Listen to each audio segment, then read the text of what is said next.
Hey y'all, welcome back to another week of Coffee and Composition. For those of you who are new to our community, my name is April Sojourner Truth. I'm the president of A Little More Truth LLC, and this is our segment to take the woes out of your next writing assignment.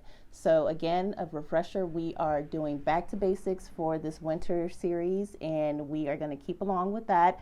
This week, we're going to look at comma splices. So you may have heard a lot about comma splices, but not really sure what a comma splice is and how to identify it and how to avoid it. Well, we got you covered. We're going to look at them. We're going to do a few examples, and we're going to get started. We're going to grab our coffee and go ahead and get started. All right, so comma splices. Really, it's just a fancy way of saying using a comma in the wrong way.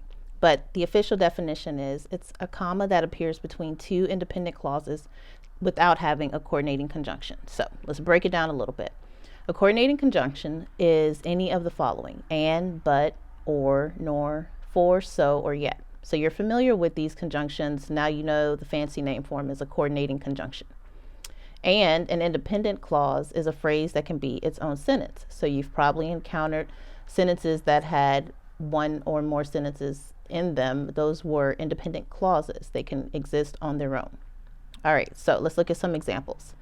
The first one: I think I'll have pizza for dinner, but maybe I should add a salad to it. So here you see the comma is before but, the coordinating conjunction, and on each side of the comma you have independent clauses. They can stand together if you take out the comma and the but. They would be independent sentences. You just add a period to each one of them. In the second example, you have, if you're going to be late, text me, and please call your mom as well. Again, the comma is before the coordinating conjunction and on both sides you have your independent clauses. Finally, I think she should run for school board, or she could run for city council. Take out the comma, take out the or, and you have two independent clauses that can stand on their own. So that's how you use a comma properly so that it's not splice. Now, a few just additional notes. If part of your sentence is incomplete, there is no comma before the conjunction. So here's our example. Both me and the dog are exhausted from our run. So there's no comma here before the conjunction and, because it's not acting as a coordinating conjunction because you don't have two independent clauses on either side. The sentence or the clause, both me is not a sentence. That cannot stand on its own.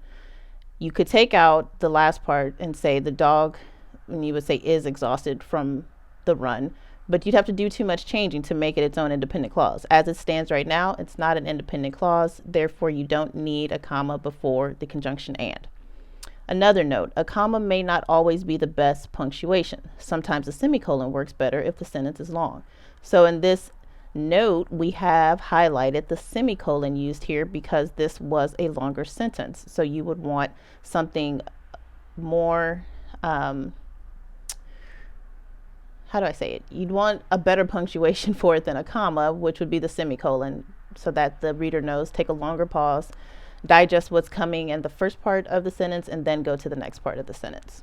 All right, so our key takeaway this week is that you want to make sure your sentence includes a coordinating conjunction before adding a comma between independent clauses. That is the easiest way to avoid a comma splice.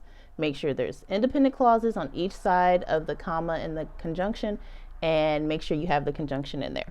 All right, so as always, if you feel like you need a little more help, you are really getting into the back to basics of grammar, just feel free to reach out to us, check out our website, see if a package would be right for your student or yourself, and we will see you next time.